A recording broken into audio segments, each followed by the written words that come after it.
할렐루야. 우리 주님을 사랑하시는 분들만 아멘 합시다. 아멘.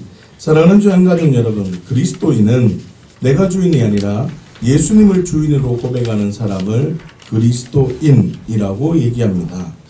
그리스도인은 예수님을 주인으로 고백하기 때문에 나 자신의 문제와 그리고 또 나 자신의 환경 그리고 어떤 조건들을 예수로 증명하는 사람, 오직 예수 그리스도로만 만족하는 사람을 그리스도인이라고 얘기합니다. 자, 그런데 참으로 가슴 아픈 일은 내 삶을 예수로 증명하기보다는 내 삶을 내가 붙들고 몸부림친다는 것이 가장 큰 어려움입니다. 그리고 나의 문제를 정직하게 정말 마음을 열고 다른 사람에게 얘기하지 못하는 어려움이 있다는 것입니다. 그 이유는 잘못된 진리체계를 붙들고 있기 때문입니다. 우리가 지금 가장 잘못된 진리체계 두 가지를 함께 볼 것입니다. 그 잘못된 진리체계를 한번 생각해보고 내려놓고 하나님의 말씀을 진리로 여기는 저와 여러분 되었으면 좋겠습니다. 예레미야 29장 12절에서 13절까지의 말씀을 보십시다. 시작. 너희가 내게 부르짖으며 내게 와서 기도하면 내가 너희들의 기도를 들을 것이요 너희가 온 마음으로 나를 구하면 나를 찾을 것이요 나를 만나리라. 아멘. 자, 보십시오. 우리가 하나님께 부르짖어 기도하면 하나님께서 우리의 기도를 들어주신다라는 선언입니다. 자, 그리고 온 마음을 다해서 하나님을 구하면 하나님을 찾게 될 뿐만 아니라 만나 주신다는 선언입니다. 다시 말하면 어떤 상황이든지 기도하면 하나님께서 기도를 들어주신다는 말씀으로 받아들일 수 있습니다. 이 말씀이 진리입니다. 자, 그래서 많은 사람들이 예레미야 29장 말씀을 붙들고 그렇게 몸부림치면서 기도하는 일들이 일어나고 있습니다. 참으로 감사한 일입니다. 그런데 이 말씀의 진리와 이 말씀의 본문의 흐름을 잊어버린 채 기도하기 때문에 여전히 내 삶의 문제를 붙들고 기도하는데 응답이나 하나님의 하나님 되심을 경험하지 못하는 어려움이 있다는 겁니다. 다시요. 이 말씀의 진리를 붙들고 하나님의 말씀을 붙들고 기도하면 너희들의 기도를 들어줄 것이고 온 마음으로 나를 구하면 찾을 것이고 만나줄 것이다 라는 진리의 말씀을 붙들어서 내 삶의 문제를 하나님, 내 삶의 문제가 있습니다. 하나님, 내 삶의 어려움이 있습니다. 하나님, 내 환경 속에 내가 너무나 공고한 상황 중에 있습니다. 라는 진리 속에 하나님 진리를 붙들고 기도하는 사람들이 많이 있지만 응답을 경험하는 사람들이 그렇게 많지 않다는 것입니다. 그런데 오늘 이 말씀에 보면 너희들의 기도를 들어줄 것이고 나를 찾으면 만나줄 것이라고 즉각적인 응답이 있는데 우리는 그 응답을 누리지 못하는 이유가 있다는 겁니다. 그 이유는 가장 기본적인 흐름을 놓쳐버린 채 내 기도만 하기 때문이라는 겁니다. 잘 들으십시오. 성경 말씀의 본문과 성경 말씀의 그 진리를 놓쳐버린 채 이 한 구절만 붙들고 기도하는 행위를 하나님은 가장 싫어하십니다. 여러분들의 삶 속에 문제거리가 있고 나의 삶의 문제와 어려움이 있다면 오늘 말씀을 붙들고 하나님의 말씀 앞에 반응하기를 예수님의 이름으로 축복합니다. 자, 그렇다면 어떻게 부르짖을 때 들어주신다는 말인지 우리가 한번 천천히 확인을 해보겠습니다. 10절 말씀입니다. 시작. 여호와께서 이와 같이 말씀하시니라. 바벨론에서 70년이 차면 내가 너희를 돌보고 나의 선한 말을 너희에게 성취하여 너희를 이곳으로 돌아오게 하리라. 아멘. 자, 보세요. 바벨론에서 70년이 차면 내가 너희를 돌보고 나의 선한 말을 너희에게 성취하여 돌아오게 하겠다는 선언 다음에 기도하면 너희들의 기도를 들을 것이다. 이런 선언이 되어지고 있다는 말입니다. 무슨 뜻입니까? 70년 동안 포로 생활을 하게 될 것인데 70년이 차면 내가 너희를 돌보고 나의 선한 말을 너희에게 성취하여 너희를 이곳으로 돌아오게 할 것이라는 말입니다. 자, 그리고 11절을 보십시오. 70년의 포로 생활은 결코 재앙이 될 수 없다고 선언하고 있으며 70년의 포로 생활은 너희에게 미래와 희망을 주는 시간임을 선언하고 있습니다. 11절 말씀을 많은 사람들이 놓쳐버린 채 기도하고 있다는 겁니다. 자, 흐름을 보십시오. 70년 동안 포로 생활을 하게 될 것인데 70년이 차면 내가 너희를 돌보고 나의 선한 말을 너희에게 성취하여 너희를 이곳으로 돌아오게 할 것이다라는 말씀 다음에 이게 10절이죠. 자, 11절에 뭐라고 말합니까? 70년의 포로 생활은 결코 재앙이 될 수 없다. 야, 너 70년의 포로 생활은 너희에게 미래와 희망을 주는 시간이다 라고 선언을 하고 있습니다. 다시 말하면 포로 생활 중에 재앙이라고 생각이 되면 이 땅을 삶을 살아가면서 공고하다라는 생각이 들면 이 땅을 삶을 살아가면서 정말 무겁다, 힘들다, 정말 가슴이 턱턱 막히고 미래가 안 보이고 희망이 없다라는 생각이 들 때 12절입니다. 부르짖으라는 말입니다. 포로 생활이 미래와 희망에 대한 감격이 사라지고 재앙으로 느껴질 때 부르짖으면 하나님께서 너희의 기도를 들어주신다는 선언인 것입니다. 자, 여러분 이 말씀을 잘 이해하셔야 됩니다. 이 말씀은 야, 너희가 포로 생활 중에 있을 것이야. 그 포로 생활 중에 너희가 재앙이라고 느껴지고 너희가 미래와 희망이 없다고 느껴질 때 하나님께서 70년 동안 포로기가 있을 것이야 라는 심판을 먼저 인정해라는 말입니다. 그 심판을 인정하고 하나님께 향하여 기도하면 그 생활 중에 하나님은 재앙이 아니라 평안으로, 하나님께서는 불투명한 것이 아니라 하나님은 미래의 희망으로 너희를 만나줄 것이고 궁극적으로 그 70년의 심판의 그 상황을 하나님께서는 끝내주시겠다라는 말입니다. 본문의 전체적 흐름을 놓쳐버린 채 기도하는 것은 무당들이 하는 것입니다. 포로 생활 중에 재앙이라고 생각될 때 기도하면 어떤 은혜를 주시느냐, 이게 집중돼야 됩니다. 다시요. 이 70년의 포로기는 심판이라는 겁니까? 심판이 아니라는 말입니까? 심판이라는, 하나님의 공의라는 말입니다. 정체성이라는 말입니다. 70년간의 심판이 되어진 이유는 무엇 때문입니까? 이스라엘 백성들이 죄악 때문에 하나님의 공의가 선언되어진 겁니다. 그래서 이스라엘 백성들에게 70년간 너희가 포로 생활을 하게 될 것이야 라는 심판이 선언된 겁니다. 자신의 정체성입니다. 그런데 그 상황 중에 야, 너희가 지금 불투명한 미래적 상황이고 재앙이 있다라는 생각이 들면 너희가 부르짖어 기도할 때 그 심판의 상황이라도 하나님의 사랑을 부어줄 것이고 그 부르짖어 기도할 때 궁극적으로 70년간의 삶이 끝날 거야 라는 말을 해주신다는 겁니다. 14절을 보십시다. 시작. 이것은 여호와의 말씀이라. 나는 너희들을 만날 것이며 너희를 포로된 중에서 다시 돌아오게 하되 내가 쫓아 보내었던 나라들과 모든 곳에서 모아 사로잡혀 떠났던 그 곳으로 돌아오게 하리라. 이것은 여호와의 말씀이라. 아멘.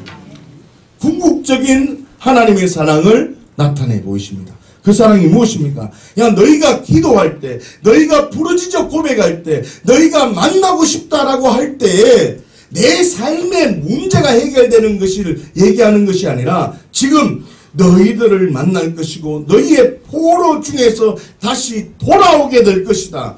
내가 쫓겨버렸던 나라들과 모든 곳에서 모아서 사로잡혀 떠났던 곳으로 돌아오게 될 것이라는 궁극적인 회복을 얘기하고 있다는 겁니다.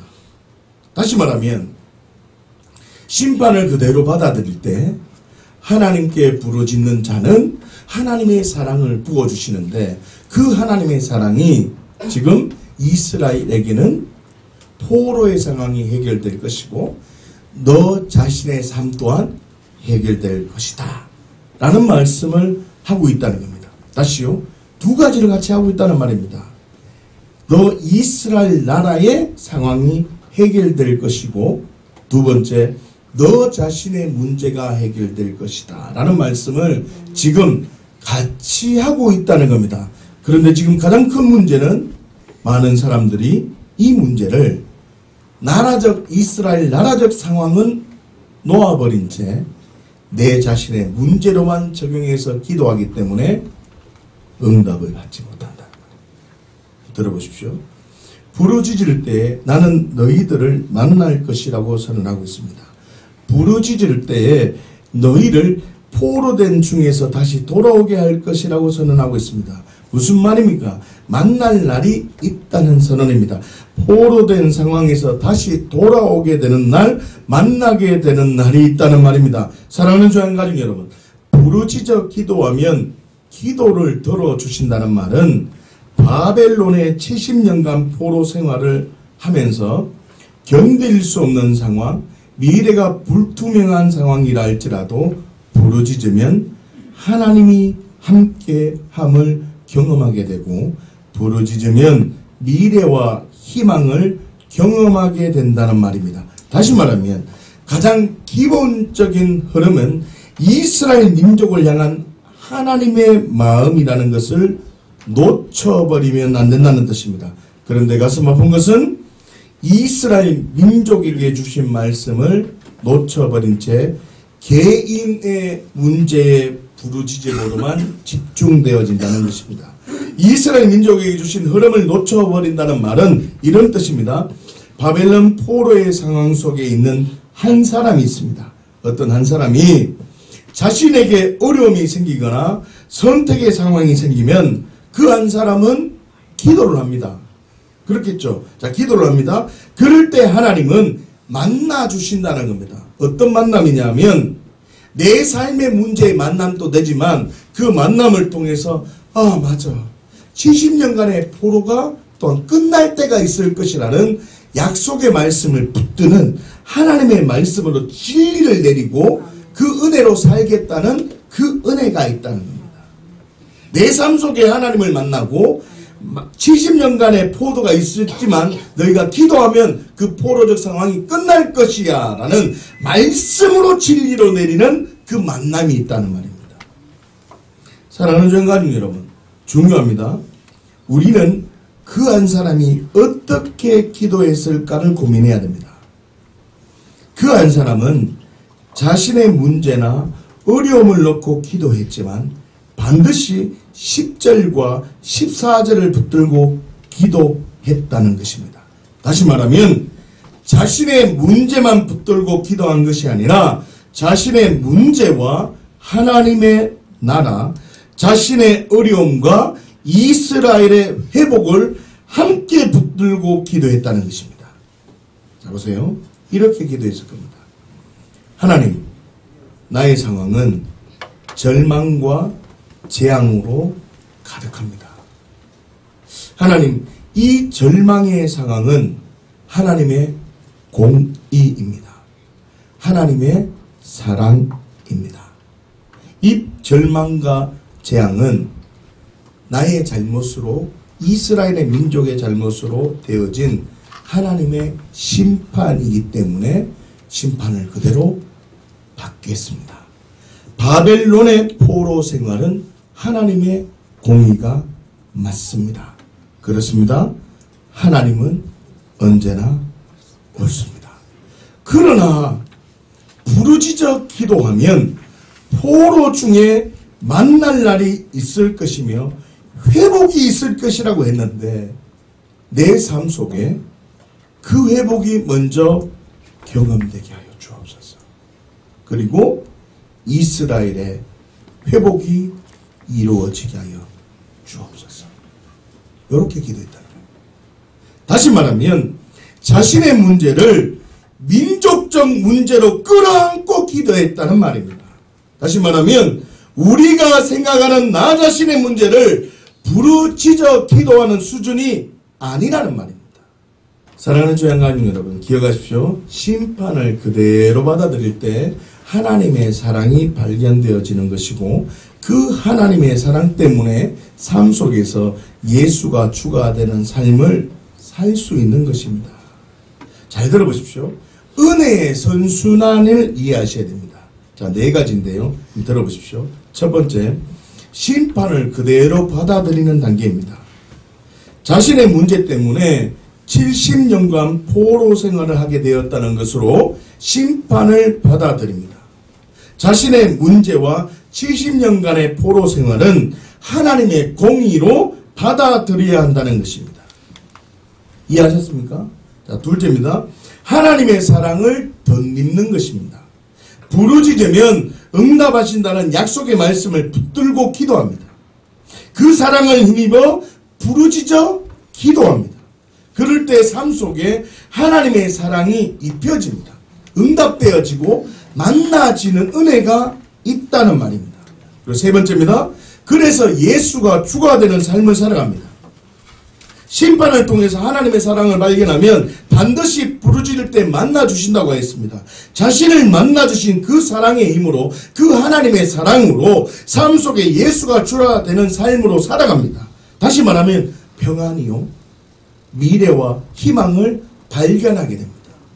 삶 속에 예수가 주가 되는 삶으로 살아갑니다. 그러니 어떤 은혜가 있겠습니까? 네 번째로 현현의 삶이 풀어지게 되는, 나에게 만나주신 예수 그리스도의 그 은혜와 하나님의 사랑이 정말 진리로 결론 내려져서 내가 미래와 희망이 느껴지고 평강이 느껴지면 내 삶 속에 즐거움이 있을까요, 없을까요? 있는 겁니다. 내 삶에 즐거움이 막 느껴지니까 다른 사람이 나의 모습을 보고 즐거움을 느끼는 겁니다. 하나님의 살아계심을 느끼는 겁니다. 삶 속에 예수가 주가 되는 삶은 다른 사람에게 영향을 끼치게 되는 것이라는 말입니다. 그 결과 은혜의 선순환이 되어져서 절망에 빠져있는 사람들에게 뭘 준다는 말입니까? 희망을 주게 되는 것입니다. 다시 말하면 은혜의 선순환이 커질 때 70년 동안 흔들리지 않게 되는 것입니다. 그런데 이스라엘 백성들은 바벨론에서 은혜의 선순환을 경험하지 못했다는 것입니다. 여러분, 성경 말씀을 보고 은혜의 선순환을 경험하지 못했다라고 단정지으면 안 됩니다. 저와 여러분들을 또 똑같이 은혜의 선순환을 경험하지 못하는 경우가 많습니다.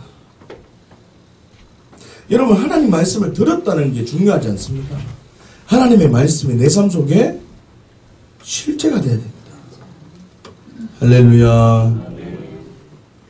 사랑하는 주양가족 여러분, 다시 말하면 예레미야 29장 12절에서 13절까지의 말씀은 단순히 자신의 문제를 놓고 부르짖어 기도하면 응답해 주겠다는 의미를 넘어서 민족적 가치관, 하나님 나라의 가치관으로 끌어안고 기도하기를 원하시는 하나님 아버지의 마음이 담겨 있다는 것을 발견하셔야 됩니다. 다시 말하면 자신의 문제를 놓고 기도하기를 원한다면, 여러분 스스로가 내 문제를 놓고 정말 기도하기를 원한다면 어떻게 해라는 말입니까? 내 자신의 문제를 민족적 문제로, 국가적 문제로, 사회적 문제로 끌어안고 기도할 때 하나님의 사랑을 경험하게 된다는 겁니다. 그런데 대부분의 많은 사람은 자신의 문제를 이 땅의 문제로 고백하지 못합니다. 그래서 자기 기도하지 말라는 겁니다. 여러분 속지 마십시오. 큰일 납니다. 큰일 납니다. 요한일서 5장 15절 말씀을 보십시다. 시작. 우리가 무엇이든지 구하는 바를 들으시는 줄을 안즉 우리가 그에게 구한 그것을 얻은 줄을 또한 아느니라. 아멘. 본문을 보시면 우리가 무엇이든지 구하는 바를 들으시는 줄 안다면 우리가 그에게 구한 그것을 얻은 줄을 알아야 된다라고 선언하고 있습니다. 다시 말하면 무엇이든지 구하면 얻게 된다는 선언입니다. 자, 그렇다면 무엇 때문에 무엇이든지 구하면 얻게 된다는 말입니까? 자, 중요합니다. 무엇 때문에 무엇이든지 구하면 얻게 된다는 말인지를 우리가 집중해야 됩니다. 14절을 볼까요? 시작. 그를 향하여 우리가 가진 바 담대함이 이것이니 그의 뜻대로 무엇을 구하면 들으시리라. 아멘. 자, 여러분, 무엇을 구하든지 들어주신다고 선언하고 있습니다. 그런데 무엇을 구하면 들어주신다는 말씀 앞에 그의 뜻대로라는 말씀에 주목하셔야 합니다. 다시 말하면 구하면 들으시고 응답하시는데 그의 뜻대로 구해야 한다는 선언입니다. 자, 그렇다면 그의 뜻은 어디에 집중되어져 있습니까? 13절 말씀 한번 볼까요? 시작. 내가 하나님의 아들의 이름을 믿는 너희에게 이것을 쓰는 것은 너희로 하여금 너희에게 영생이 있음을 알게 하려 함이라. 아멘. 너희에게 영생이 있다고 선언하고 있습니다. 본문의 흐름은 영생, 생명에 대해서 계속 선언하고 있음을 발견할 수 있습니다. 12절을 보시면 하나님의 아들이 없는 자에게는 생명이 없다고 선언하고 있습니다. 그리고 14절을 보시면 그를 향하라, 생명이 되신 예수님을 향하라는 선언입니다. 16절을 보시면 15절에서 구해야 되는 것이 무엇인지 확인할 수 있습니다. 그것은 바로 생명입니다. 다시 말하면 그의 뜻은 생명, 영생에 집중되어져 있으며 본문의 흐름도 생명, 영생에 집중되어져 있다는 것입니다. 그렇기 때문에 15절에서 무조건 구하면 얻게 된다는 선언은 개인의 사사로운 문제가 아니라 생명, 영생을 구하는 자에게는 무조건 응답하여 주신다는 선언이라는 말입니다. 사랑하는 조양가족 여러분, 생명과 영혼을 향한 마음으로 기도할 때, 생명과 영혼을 향한 마음으로 구할 때 하나님의 사랑을 경험하게 된다는 것을 기억하십시오.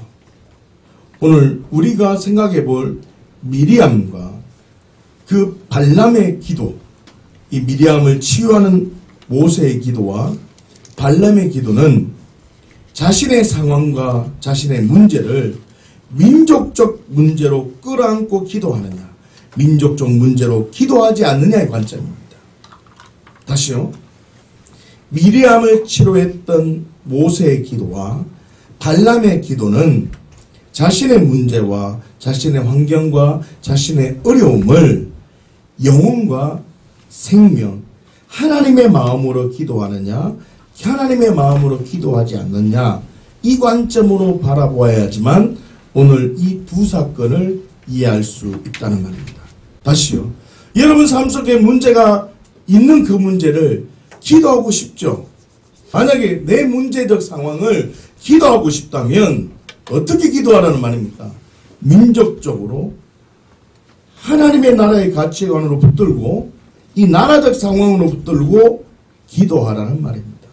더 나아가서 영혼, 생명적 가치관으로 기도할 때 하나님께서는 은혜와 그 사랑을 더하여 주신다는 겁니다.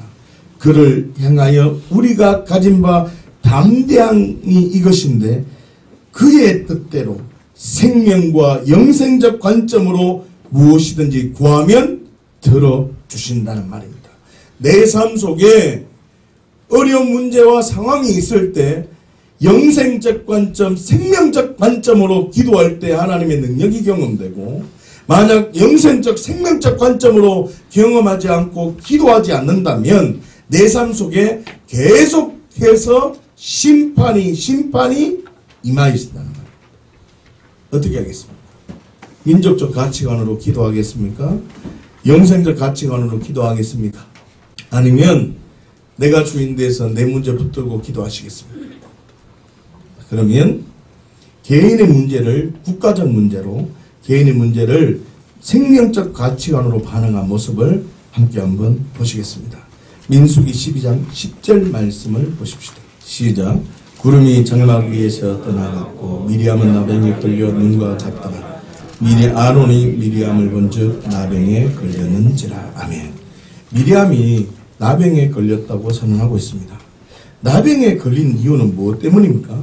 1절을 보시면 모세가 구스 여자를 치한 일 때문에 아론과 미리암이 모세를 비방했기 때문입니다. 사랑하는 주양가님 여러분, 미리암이 나병에 걸렸다는 말은 모세 자신의 문제인 것입니다. 그런데 13절을 보시면 모세가 미리암을 위해서 기도하고 있다는 것입니다. 자, 모세 자신의 문제인데 자기 동생의 문제를 붙들고 모세가 기도하고 있다는 겁니다. 모세가 지금 자기 동생이거든요. 아론이 형이고 그 다음에 모세고 미리암이거든요.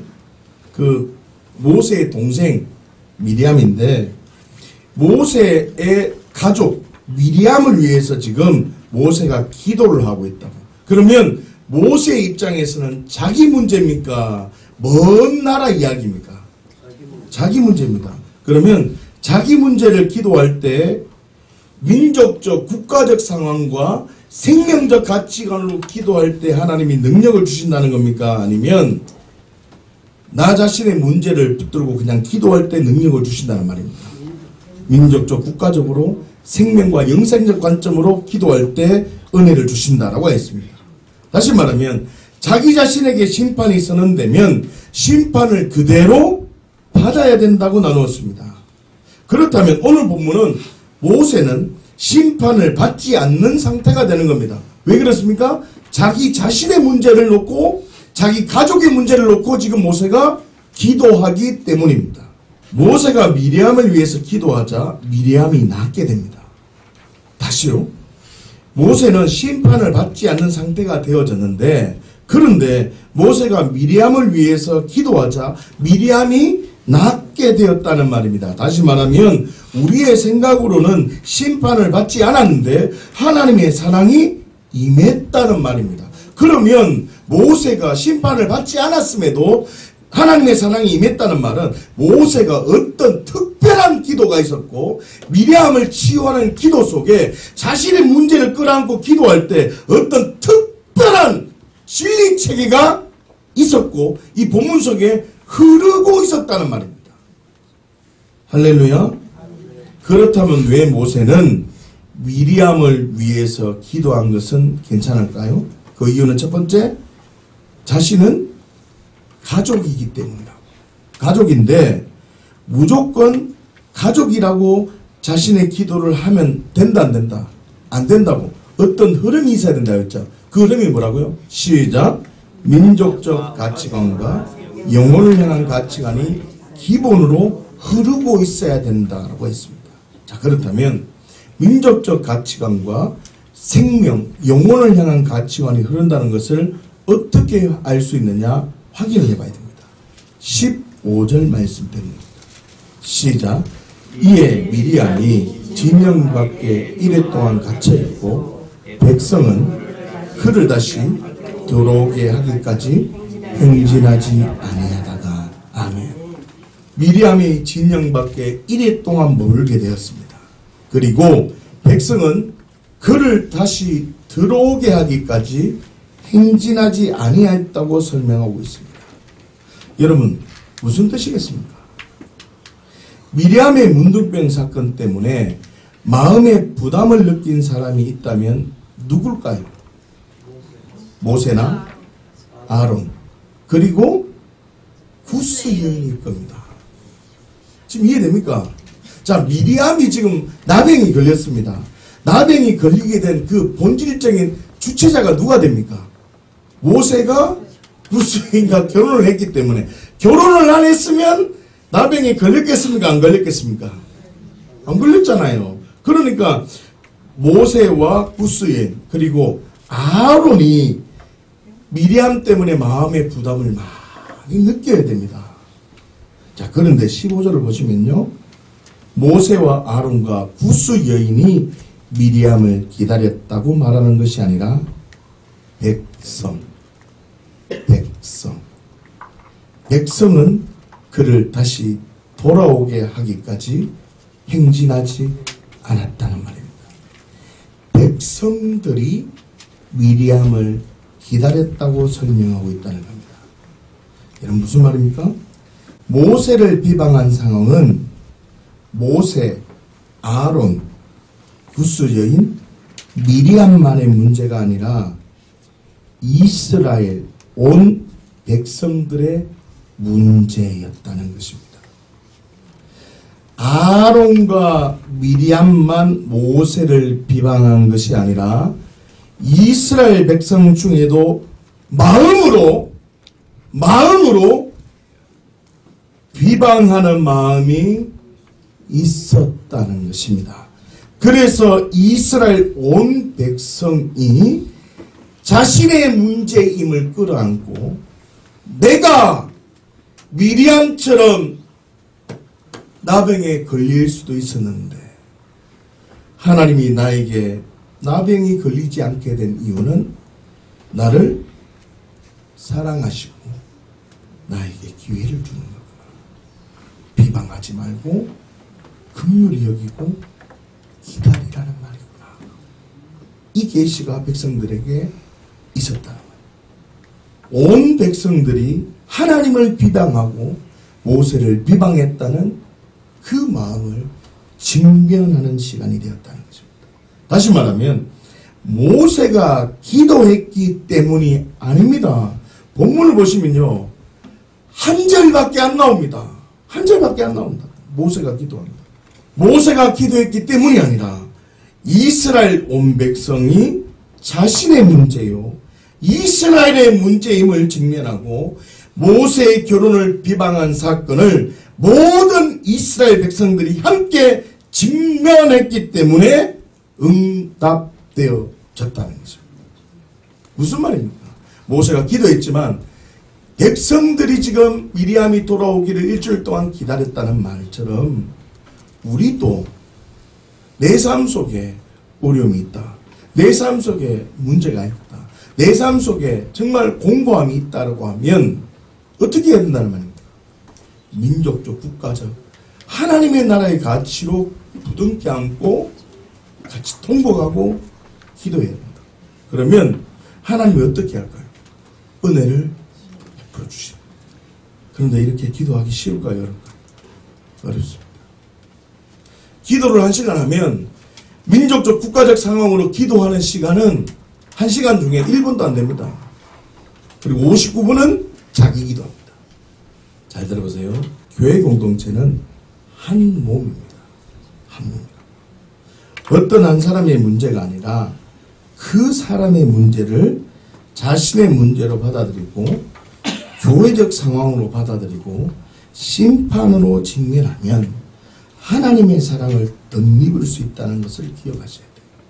나의 문제를, 어떤 한 사람의 문제를 그 사람의 문제로만 생각하는 게 아니라 나의 문제로만 생각하는 게 아니라 어떻게 된다고요? 자신의 문제로도 받아들이고 교회적 문제로도 받아들이고 국가적 문제로도 받아들이고, 이 말은 뭐라고요? 하나님의 공의와 하나님의 그 사랑, 하나님의 모든 것들을 심판을 그대로 받는다는 말입니다. 받아들이면 하나님의 사랑이 경험되어진다는 말입니다.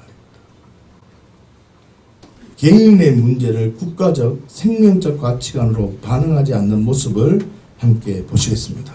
오늘 본문 말씀인 민수기 25장 1절 말씀을 보십시다. 시작.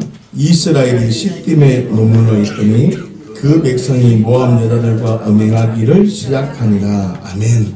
사랑하는 주양가족 여러분, 시딤 음행 사건은 개인의 문제를 국가적 상황으로 생각하지 않았기 때문에 생긴 일입니다. 시딤 음행 사건은 개인적 문제를 생명적 가치관으로 생각하지 않았기 때문에 이루어진 사건입니다.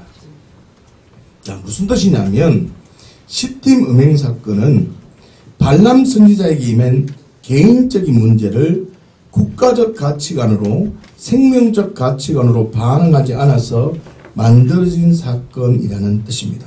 다시 말하면 저와 여러분들이 삶을 살아가면서 자신이나 자신의 가족에게 일어난 문제, 자신의 어려움과 그 상황을 국가적 문제나 생명적 가치관으로 반응하지 않는다면 시딤 음행과 같은 사건이 일어난다는 것을 알아야 됩니다. 시딤 음행 사건은 여러분들이 자기의 문제를 놓고 국가적 상황과 민족적 상황과 어떤 상황이요? 영혼이라는 가치관으로 붙들고 기도 안 하면 무슨 사건이 나온다고? 시딤 음행 사건이 일어난다고. 심판이 계속 증가되고 가속화된다. 여러분 삶이 시딤 음행 사건이 있으면 될까요? 안 될까요? 그러니까 자기 기도 하지 말라니까. 안 그러면 훈련을 철저히 해서 기도를 하든지. 첫 번째 뭐라고요? 국가적 상황, 민족적 상황을 붙들고 기도하고. 두 번째 뭐요? 영혼의 가치. 요한일서 5장 말씀과 지금 예레미야 29장 말씀 두 개로 지금 제가 얘기하는 거 아시죠 지금? 미리암 사건도 어떻게 해요? 백성들이 말은 안 해도 자기도 그랬음을 마음으로 붙들고 같이 기도했다고. 할렐루야. 다시 말하면 심판을 받아들이지 않고 심판을 쉽게 여긴다면 시딤 음행과 같은 사건이 일어남을 기억하고 믿음으로 반응하시기를 예수님 이름으로 축원합니다. 그렇기 때문에 개인 기도 자신의 문제는 중보 기도 형태로 해야 되는 것입니다. 자, 지금부터 천천히 한번 생각해 보십시다. 민수기 22장 4절 마지막 부분을 보시면 발락은 모압 왕임을 알 수 있습니다. 자, 발락이 어느 나라 왕이라고요? 모압 왕입니다. 자, 지금 잘 기억해놔야 됩니다. 그리고 5절과 6절을 보시면 발락에게 야, 당신은 축복권이 있습니다. 당신은 저주권이 있습니다. 당신은 하나님의 사람입니다. 라고 말하는 발람이 선지자임을 알 수 있습니다. 성경을 보시면 어떤 과정을 거쳐서 발람에게 이스라엘을 저주해 달라고 발락 모압 왕이 발람에게 요청을 합니다. 그런데 선지자 발람이 이스라엘을 저주하는 문제는 누구의 문제입니까? 이스라엘을 저주하는 문제는 선지자는 자신의 문제입니다. 지금 이해가 됩니까? 선지자는 발람이 이스라엘을 저주한다는 말은 선지자는 나라, 민족을 위해서 하나님이 특별히 선택한 사람이기 때문에 나라를 좀 저주해달라는 말은 자신의 문제라는 말입니다. 그러면 자신의 문제 앞에 직면하면 두 가지 진리체계가 있어야 된다 했습니다. 첫 번째 뭐라고요? 민족적, 국가적 가치관, 하나님의 나라의 가치관이 있어야 되고, 두 번째는 뭐요? 영생과 생명적 가치관으로 기도하고 반응해야 된다고 했습니다. 왜 그러냐면 선지자는 뭐라고요? 하나님의 뜻을 이스라엘에 나타내는 사명이 있기 때문에 이스라엘을 축복해주고 이스라엘을 저주해달라는 것은 자신의 일이기 때문에 이 두 가지 진리체계가 든든하게 서 있어야 된다는 말입니다. 그런데 성경은 발람을 다르게 평가하고 있습니다. 유다서 1장 11절 말씀을 보십시다. 발람이 발락에게 저주해라고 해놓고는 그 자리에서는 항상 축복을 했거든요. 그러면 이스라엘 백성에게 축복을 했습니까? 저주를 했습니까?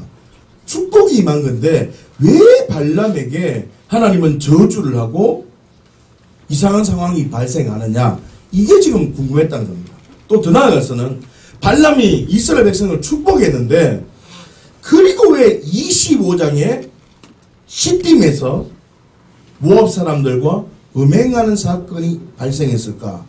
이게 너무 궁금했는 겁니다. 시작. 화 있을진저 이 사람들이여 가인의 길에 행하였으며 사악을 위하여 발람의 어그러진 길로 몰려갔으며 고라의 패역을 따라 멸망을 받았도다. 아멘. 발람은 어떻게 평가합니까? 삭을 위하여 발람의 어그러진 길로 몰려갔다고 평가하고 있습니다.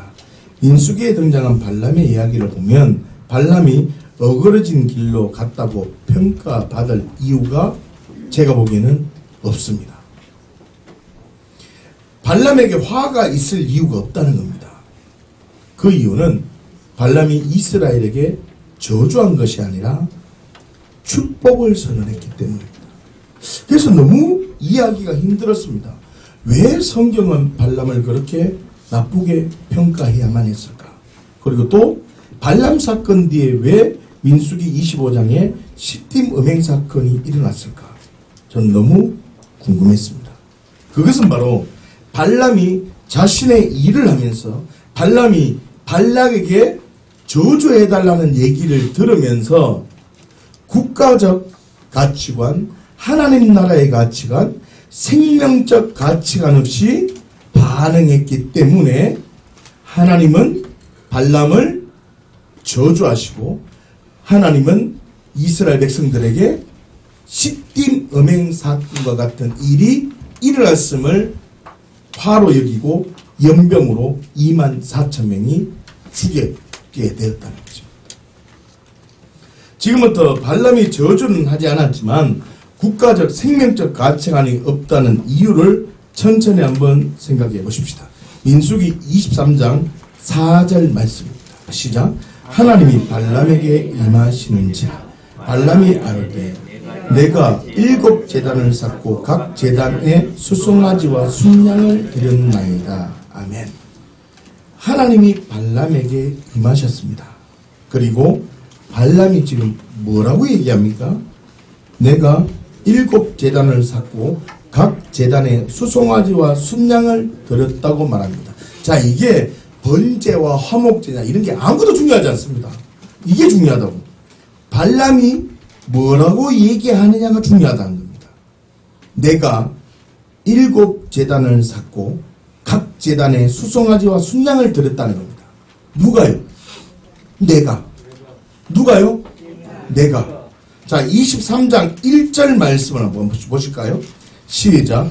발람이 발락에게 이르되 나를 위하여 여기 제단 7을 쌓고 거기 수송아지 7마리와 순양 7마리를 준비하소서 하며 아멘. 여러분 제단을 샀는데 누구를 위해서 제단을 사라고 선언하고 있습니까? 하나님을 위한 것이 아니라 나 발람을 위해서 제단을 사라고 말하고 있습니다. 하나님을 위한 제단이 아니다는 이유는 결론을 보면 우리가 알 수 있습니다. 그런데요, 하나님의 제단이냐, 하나님을 위한 제단이냐, 발람을 위한 제단이냐, 발락을 위한 제단이냐, 이것보다 더 중요한 게 있습니다. 자, 지금부터 중요한데, 누구를 위한 제단이냐보다 더 중요한 게 있는데, 그게 뭐냐면, 본문을 보시면, 하나님의 명령은 4절부터 진행되고 있다는 것입니다.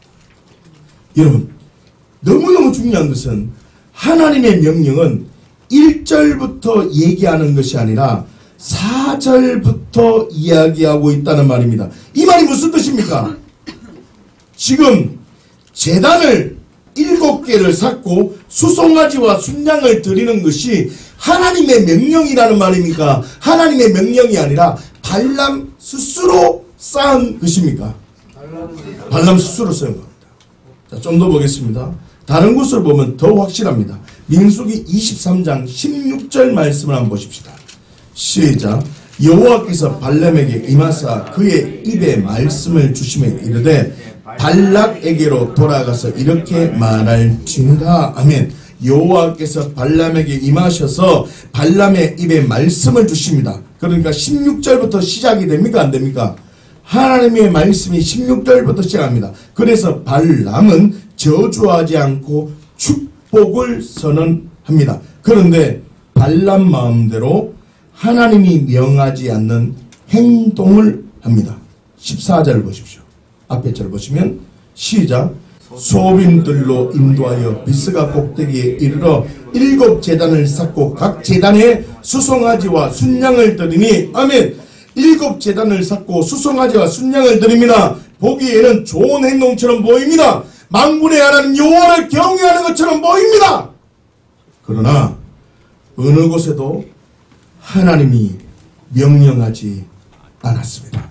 여러분 지금 충격이 빠지셔야 됩니다.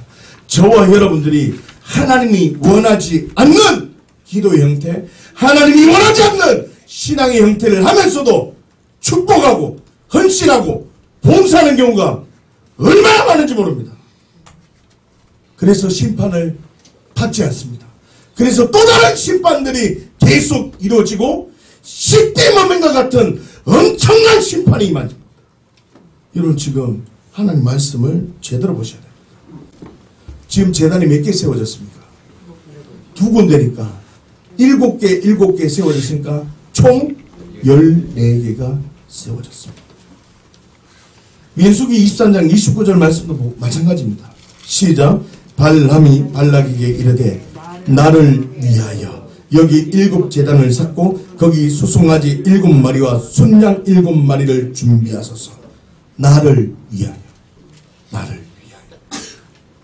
민수기 24장 3절부터 발람이 3번째 축복을 하는 장면입니다. 그런데 민수기 23장 29절을 보시면 제단을 사는데 하나님의 명령에 의해서 제단을 사는 것이 아니라는 것을 발견할 수 있습니다.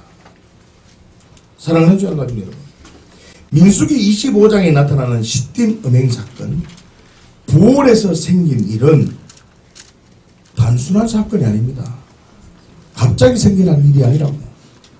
사람에 의해서 만들어진 사건입니다.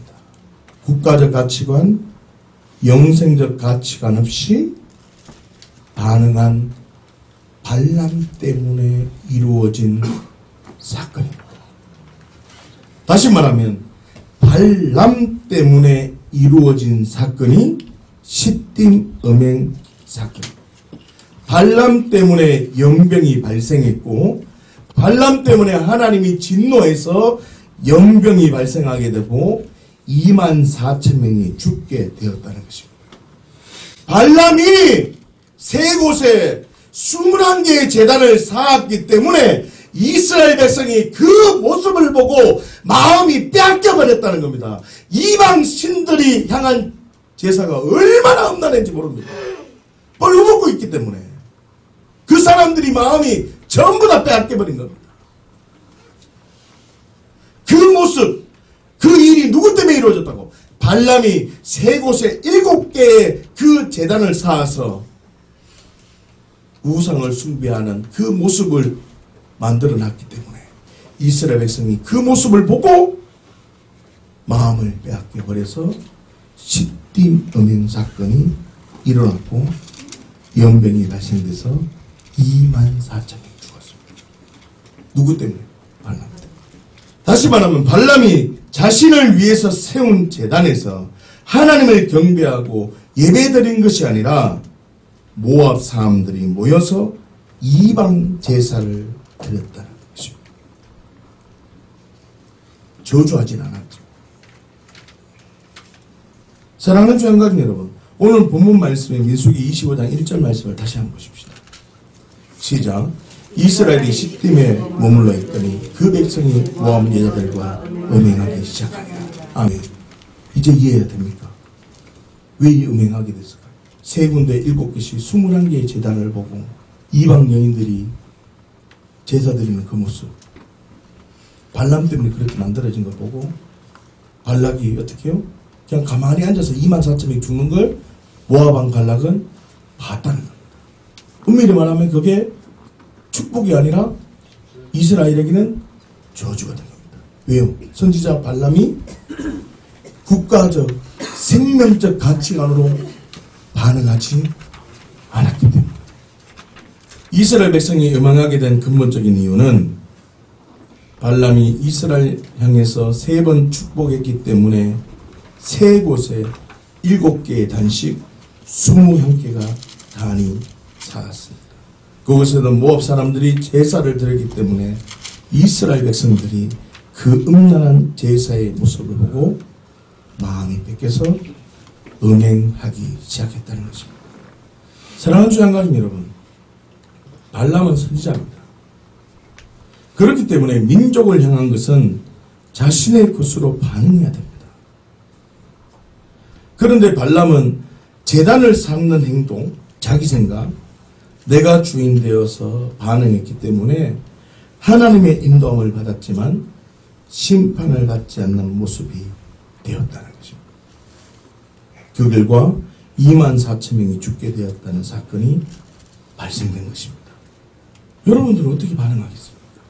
자기 개인의 기도 문제를 국가적 문제와 민족적 문제와 교회적 문제와 생명의 가치관으로 붙들고 기도하지 않으면 삶 속에 기도 좋은 겁니까? 기도가 나쁜 겁니까?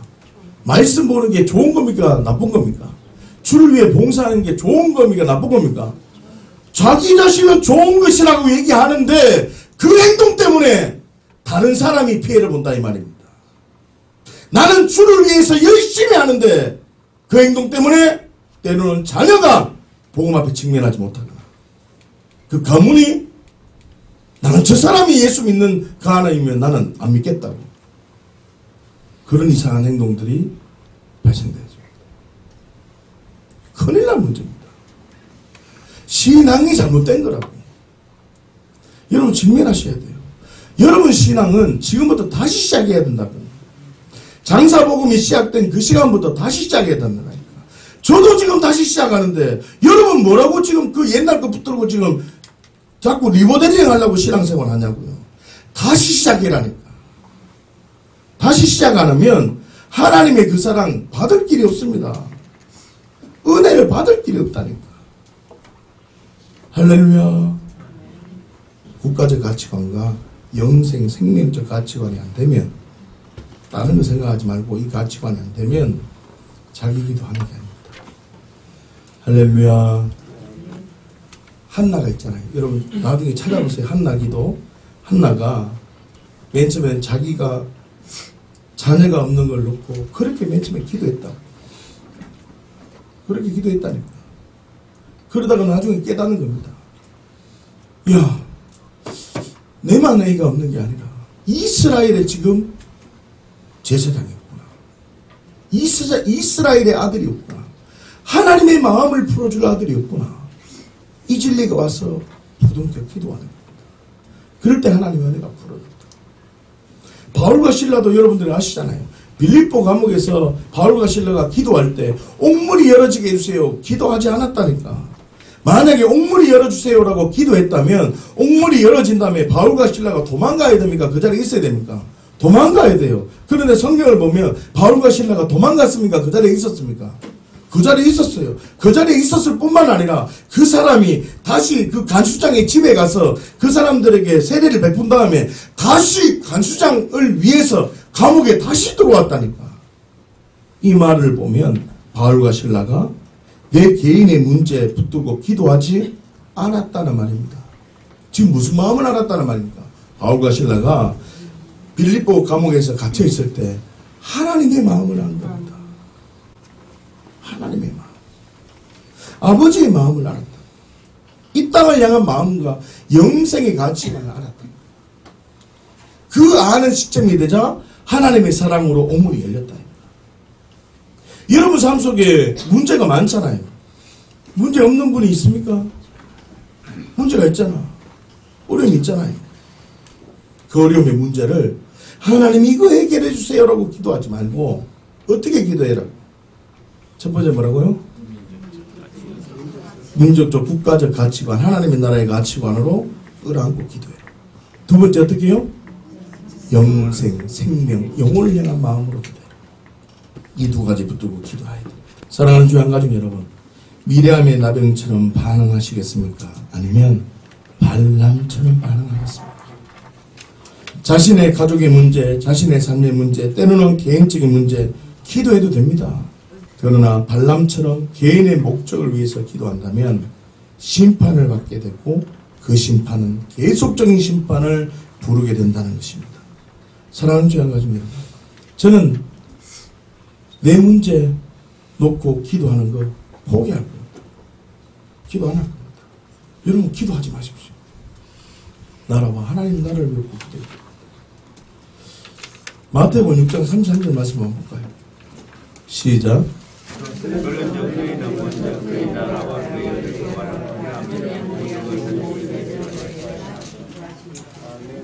믿으십니까? 자기 문제 붙들고 기도하지 말고 너희는 먼저 그의 나라와 그의 의를 구하라. 그리하면 이 모든 것을 하시라. 하나님 살아계십니다. 제가 이제 하나님 살아계시는 거 믿겠더라고요. 이제 어떤 상황이든 하나님 오십니다라고 이제 조금 반응이 될 것 같아요. 아직도 부족하죠. 여러분 응답을 경험하고 하나님의 사랑과 성령님의 인재가 경험되어졌다는 말은 무슨 뜻이라고요? 하나님 살아계신다. 너 염려하지 말고 하나님 나라를 위해서 살려라. 자신의 가족의 문제, 자신의 삶의 문제, 때로는 개인의 문제나 개인의 어려움 기도해도 됩니다. 그러나 발람처럼 개인의 목적을 위해서 기도한다면 심판을 받게 되고 그 심판은 계속적인 심판을 부르게 되는 것입니다. 사랑하는 주의 가족 여러분, 저는 내 문제 기도하는 걸 포기할 겁니다. 여러분은 어떻게 하겠습니까? 그냥 하나님은 언제나 옳음을 믿고 믿음으로 반응했으면 좋겠습니다. 주의 가족 모두도 어떤 상황이든지 하나님은 언제나 옳음을 반응하고 하나님의 복을 누리는 주양교회 모든 공동체 식구들이 되시기를 예수님의 이름으로 축원합니다. 기도하겠습니다.